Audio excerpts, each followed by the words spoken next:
नमस्कार दोस्तों, डॉक्टर आनंद क्लासेज के यूट्यूब चैनल पर आप सभी का एक बार फिर से स्वागत है। दोस्तों, अधिगम के पिछले वीडियो में हमने आईपी पावलोव का अनुकूलित अनुक्रिया के सिद्धांत का अध्ययन कर लिया था। अब हम अध्ययन करने वाले हैं अनुबंधन के प्रकार कि आईपी पावलोव ने स्वाभाविक उद्दीपक और अस्वाभाविक उद्दीपक दोनों के मध्य अनुबंधन स्थापित किया था। ठीक है, तो अब हम अध्ययन करें उसी अनुबंधन के प्रकार। अनुबंधन के प्रकार है वो किसके द्वारा बताएंगे? आईपी पावलोव के द्वारा बताएंगे। ये जो तथ्य है अनुबंधन के प्रकार है, ये 11वीं कक्षा 11वीं की एनसीईआरटी और 11वीं बीएससीआर बोर्ड ऑफ सेकेंडरी एजुकेशन जो माध्यमिक की बुक है, 11वीं कक्षा में साइकोलॉजी की बुक चलती है, ये हम उस बुक के अनुसार पढ़ रहे हैं। आईपी पावलोव ने अनुबंधन के मुख्य रूप से 4 प्रकार बताए। कितने प्रकार? 4 प्रकार। पहला है सहकालिक अनुबंधन। सहकालिक अनुबंधन, सिमुलटेनियस कंडीशनिंग। सिमुलटेनियस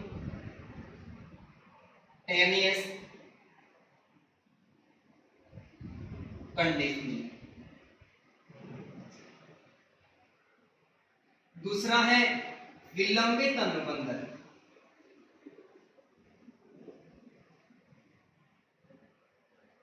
विलंबित अनुबंधन, डिलेड कंडीशनिंग। Delayed conditioning. तीसरा है अवशेष अनुबंधन। अवशेष अनुबंधन, ट्रेस कंडीशनिंग। Trace conditioning. और चौथा है पश्चेगामी। पश्चेगामी अनुबंधन, बैकवर्ड कंडीशनिंग। Backward conditioning. ठीक है, आईपी पावलोव ने सीखने के कुल कितने प्रकार बताए? 4 प्रकार बताए, जिसमें पहला है सहकालिक अनुबंधन, सिमुलटेनियस कंडीशनिंग। दूसरा विलंबित अनुबंध, डिलेड कंडीशनिंग। तीसरा अवशेष अनुबंधन, ट्रेस कंडीशनिंग। और चौथा है पश्चेगामी अनुबंधन यानी बैकवर्ड कंडीशनिंग। सबसे पहले हम अध्ययन करते हैं कि सहकालिक अनुबंधन क्या होता है। कि आईपी पावलोव ने 2 प्रकार के उद्दीपक बताए थे। एक बताया था सीएस और दूसरा बताया था यूसीएस।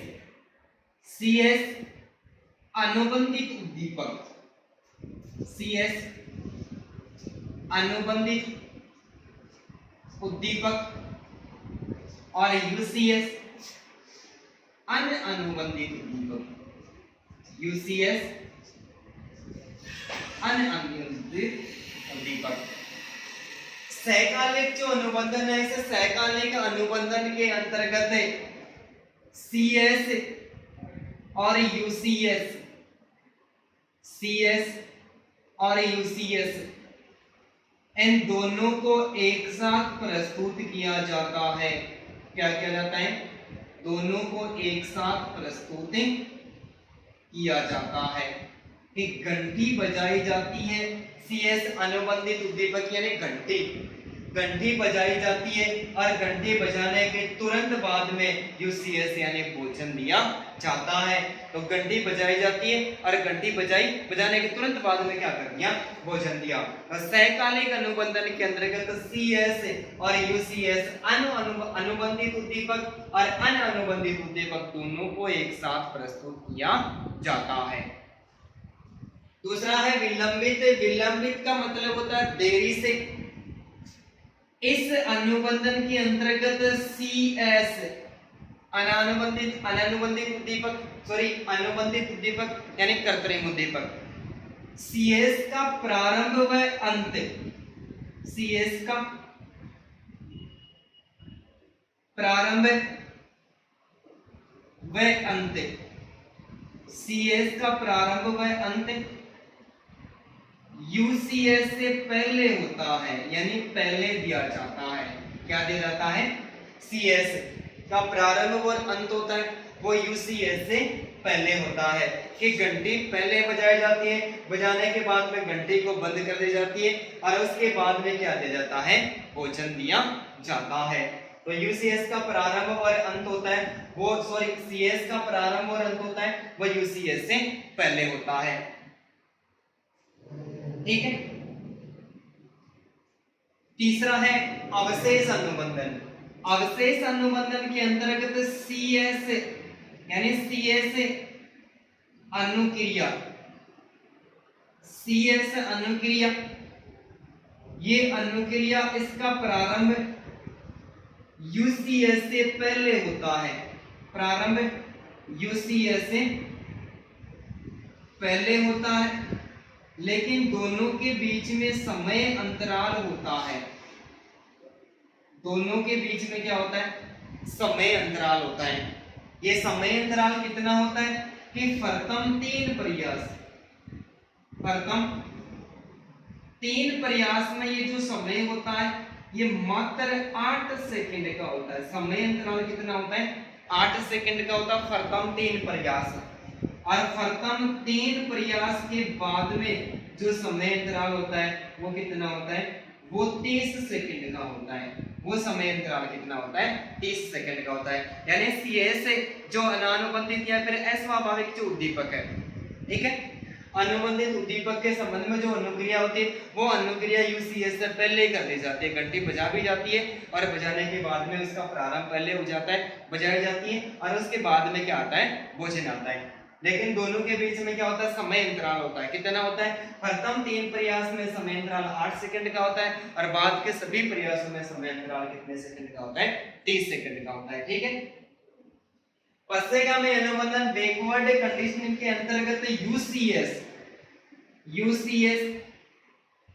CS से पहले प्रस्तुत किया जाता है। भोजन पहले दिया जाता है और भोजन देने के बाद में क्या बजाई जाती है? घंटी बजाई जाती है। यानी ये जो प्रक्रिया है ये अनुबंधन स्थापित होने से पहले की है। तो एक बार फिर से ध्यान से समझते हैं कि आईपी पावलोव ने कितने प्रकार के अनुबंधन बताए? अनुबंधन के 4 प्रकार बताए। सहकालिक अनुबंधन, सहकालिक अनुबंधन में क्या होता है? CS और UCS यानी स्वाभाविक उद्दीपक और अस्वाभाविक उद्दीपक दोनों को एक साथ ही प्रस्तुत किया जाता है। घंटी बजाई जाती है, तुरंत भोजन दे दिया जाता है। विलंबित अनुबंधन के अंतर्गत CS का जो प्रारंभ और अंत घंटी बजाई जाती है और बंद भी कर दी जाती है, उसके बाद में भोजन दिया जाता है। अवशेष अनुबंधन के अंतर्गत CS अनुक्रिया प्रारंभ हो जाती है, उसके बाद में क्या दिया जाता है? भोजन दिया जाता है और घंटी और भोजन के बीच में समय का अंतराल रहता है। घंटी बजाई समय अंतराल, प्रथम 3 प्रयास में समय अंतराल कितना रहता है? 8 सेकंड का रहता है और उसके बाद के जितने भी प्रयास होता है उसमें समय अंतराल कितना रहता है? 30 सेकंड का रहता है। पश्चिगामी अनुबंधन के अंतर्गत UCS यानी भोजन पहले दिया जाता है और उसके बाद में CS यानी अनुबंधित उद्दीपक प्रस्तुत किया जाता है, घंटी बाद में बजाई जाती है। तो आप एक बार इसका स्क्रीनशॉट ले लें।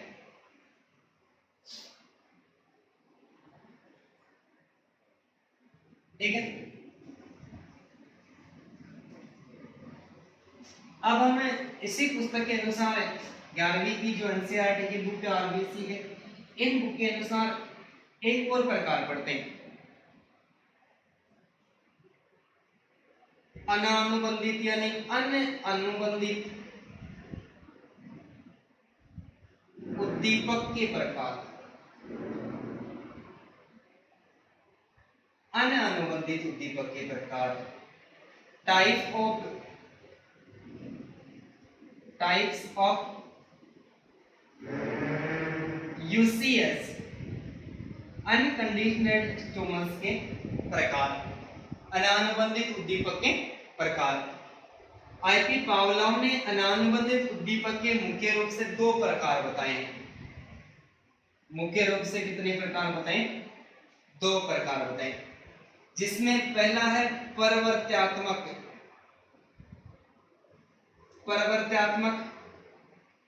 अनानुबंधित उद्दीपक और दूसरा है विमुखी द्विमुखी अनानुबंधित उद्दीपक, द्विमुखी अनानुबंधित उद्दीपक, appetitive UCS और aversive UCS, aversive UCS। ठीक है। अनुबंधित अनानुबंधित उद्दीपक के प्रकार। तो आईपी पावलोव ने classical conditioning theory of learning प्राचीन अनुबंधन के सिद्धांत, classical conditioning theory of learning के अंतर्गत अनुबंधित उद्दीपक के दो प्रकार बताए। अनानुबंधित उद्दीपक के कितने प्रकार बताए? दो प्रकार बताए, यानी यूसीएस के दो प्रकार बताए। एक है प्रवर्त्यात्मक अनानुबंधित उद्दीपक अपेटिटिव यूसीएस, और दूसरा है द्विमुखी अनानुबंधित उद्दीपक एवर्सिव यूसीएस। प्रवर्त्यात्मक अनानुबंधित उद्दीपक, इस उद्दीपक से उत्पन्न अनुक्रियाएं, इस उद्दीपक से यानी प्रवर्त्यात्मक अनानुबंधित उद्दीपक से उत्पन्न जो अनुक्रियाएं हैं, वो अनुक्रियाएं व्यक्ति को संतोष व प्रसन्नता प्रदान करती है। क्या करती है? संतोष व प्रसन्नता प्रदान करती है। प्रवर्त्यात्मक अनानुबंधन के अंतर्गत उत्पन्न होने वाले सभी अनुक्रियाएं स्वतः उत्पन्न होती है, अपने आप उत्पन्न होती है। क्या होती है? स्वतः उत्पन्न होती है। जैसे भूख लगना है और भूख लगने के बाद में भोजन आपको करना है, भोजन करने के लिए आपको पड़ोसी कहने के लिए नहीं आएंगे। भोजन करना है, पानी पीना है, भोजन करना, पानी पीना, इसके अलावा स्नेह, प्रेम, या फिर किसी को पुचकारना या फिर दुलारना, ये सारी की सारी स्थितियां होती है स्वतः उत्पन्न होती है। और भोजन करने के बाद, पानी पीने के बाद में किसी के साथ अपना प्रेम संबंध स्थापित करने के बाद, किसी के साथ में अत्यधिक स्नेह करने के बाद में व्यक्ति को हमेशा संतोष और प्रसन्नता की प्राप्ति होती है। और ये किस प्रकार के उद्दीपक माने जाते हैं? ये प्रवर्त्यात्मक अनानुबंधित उद्दीपक अपेटिटिव यूसीएस से माने जाते हैं। तो प्रवर्त्यात्मक अनानुबंधित उद्दीपक से संबंध जो उत्पन्न अनुक्रिया होती है, वो व्यक्ति को क्या प्रदान करती है? वो संतोष एवं प्रसन्नता प्रदान करती है। और ये अनुक्रिया व्यक्ति में अपने आप उत्पन्न होती है, और जिसमें भोजन करना, पानी पीना, स्नेह, प्रेम और दुलारना, ये सभी प्रकार की अनुक्रिया शामिल की जाती है। विमुखी किसके विमुख है? इस प्रवर्त्यात्मक अनानुबंधित उद्दीपक के। विमुखी अनानुबंधित यानी इस उद्दीपक से उत्पन्न क्रियाएं व्यक्ति को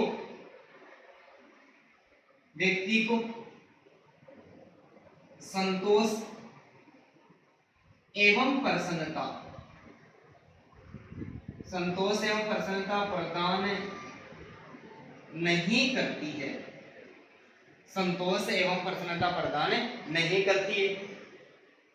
इसके अलावा जो विमुखी अनानुबंधित उद्दीपक है, यह उद्दीपक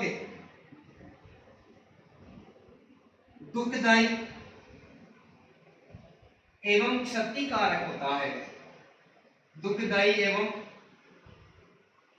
क्षतिकारक होता है तथा यहां पर उत्पन्न होने वाले क्रियाएं पलायन एवं परिहार, एस्केप एंड अवॉइडेंस, पलायन एवं परिहार को जन्म देने वाली होती है। और इसके अंतर्गत जो उद्दीपक आते हैं जिसमें शोर शराबा के साथ में आघात, भय, इसके अलावा कड़वा स्वाद, ये सारे किस प्रकार के उद्दीपक माने जाते हैं? ये द्विमुखी अनानुबंधित उद्दीपक माने जाते हैं। और ये किसके विमुखी होते हैं? ये प्रवर्तनात्मक अनानुबंधित उद्दीपक के विमुखी होते हैं। तो आईपी पावलोव ने अनानुबंधित उद्दीपक के मुख्य रूप से दो प्रकार बताए। Classical conditioning theory of learning, प्राचीन अनुबंधन के सिद्धांत के अंतर्गत दो प्रकार के अनानुबंधित उद्दीपक बताए, जिसमें एक है प्रवर्तनात्मक अनानुबंधित उद्दीपक और दूसरा है द्विमुखी अनानुबंधित उद्दीपक। प्रवर्तनात्मक अनानुबंधित उद्दीपक है, इस उद्दीपक से उत्पन्न अनुक्रिया व्यक्ति को संतोष और प्रसन्नता प्रदान करती है। इस प्रकार की अनुक्रिया उत्पन्न होती है कि व्यक्ति को हमेशा प्रसन्न ही रखती है। ये अनुक्रिया व्यक्ति में अपने आप उत्पन्न होती है, जैसे भोजन करना, पानी पीना, किसी से प्रेम करना, स्नेह करना, उछालना और दुलारना, ये सभी प्रकार की अनुक्रियाएं ये अपने आप उत्पन्न होती है। विमुखी उद्दीपक है, विमुखी अनानुबंधित उद्दीपक है, इसके अंतर्गत उत्पन्न होने वाली क्रियाएं व्यक्ति को कभी भी संतोष प्रदान नहीं करती है और नहीं व्यक्ति को प्रसन्न करती है। कैसी होती है? ये उद्दीपक होता है, ये व्यक्ति के लिए दुखदायी होता है या फिर क्षति पहुंचाने वाला, व्यक्ति का विनाश करने वाला होता है। और व्यक्ति को विनाश करने वाले जितनी प्रकार की अनुक्रियाएं होती है वो जीवन भर साथ में नहीं चल सकती। तो क्या करना पड़ता है? इस प्रकार की अनुक्रिया का हमें थोड़े दिनों के बाद में त्याग करना पड़ता है या फिर व्यक्ति को पीछे की स्थिति में वापस लौट कर आना पड़ता है। तो ये अनुक्रियाएं पलायन एवं परिहार करने योग्य होती है, जिसमें अत्यधिक शोर शराबा, जहां पर अत्यधिक शोर शराबा होता है वहां पर आप कितनी देर तक अध्ययन कर सकते हो? यदि नहीं कर सकते तो क्या करना पड़ेगा? उसका त्याग करना पड़ेगा। आघात यानी गहरी चोट है, गहरी चोट को कितने दिन तक सहन कर सकते हैं? उसका तो इलाज हमें करवाना ही पड़ेगा। इसके अलावा भय, और भय के साथ में कड़वा जो स्वाद है, ये इस प्रकार के उद्दीपक होते हैं, ये विमुखी अनानुबंधित उद्दीपक के अंतर्गत माने जाते हैं। और ये तथ्य हमने कहां से उठाए? ये एनसीईआरटी और बीएससीआर की जो 11वीं की बुक होते हैं, ठीक है, उस बुक के अंतर्गत से उठाए। तो रिट और सीटेट के अंतर्गत है इस प्रकार के प्रश्न पूछने की पूरी 100% संभावना बनती है। तो धन्यवाद दोस्तों। अभी भी इसमें किसी प्रकार की कोई गलती है तो आप कमेंट बॉक्स में कमेंट जरूर करें।